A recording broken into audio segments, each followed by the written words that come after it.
You're listening to the Sidewalk Prophet. Okay, what's our next myth, Patrick? Yeah, so the next spiritual myth is God wants to use you. And see, this is another one where people say all the time, God wants to use you. Mm-hmm. Well, when you use the word use, what happens is, well, think about a used car. Yeah. It's never better than a new car because it's been used. And nobody wants something that's been used. Do you know what I mean? Yeah. But the thing about God is he does want to partner with you. And that's what they're trying to say. Yeah. But you have to say it that way, because if you don't say it that way, it'll make it seem like God is just using you and throwing you to the side. No. Right. Everybody that God has ever partnered with, they always get a piece of his glory, meaning they become transformed. Yeah. They become better. They become wiser. They become greater leaders. Because they're spending time with, because that's what God sees. When God is sending you on a journey or a vision, he sees himself being with you in that thing. So he sees you and him together. That's why he pushes you into that thing. And I won't say pushes you. I'll say guide you. See, I had to correct myself on that one. Yeah. I'll say he guides you into that thing. Yeah.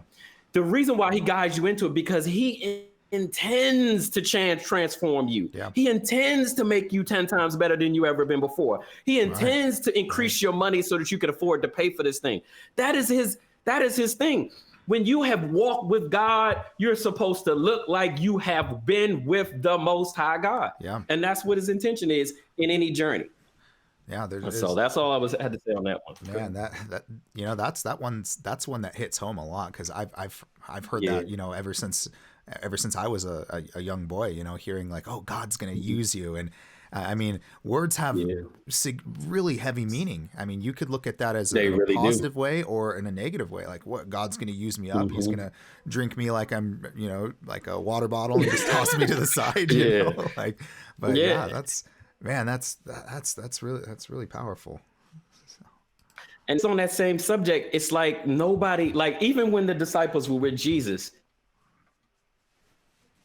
that he had been with that Jesus.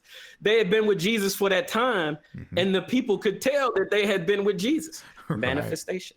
Yeah. And Jesus wasn't holding anything back from them. Jesus was putting everything on them that was on him. He was teaching them the flow and everything he was flowing in. And then he put it on them, greater things after I go. Yeah. And so that's all I have to say on that one. Thank you for listening to the Sidewalk Prophet Podcast. For questions and comments, please email us at churchpodcasters.gmail.com.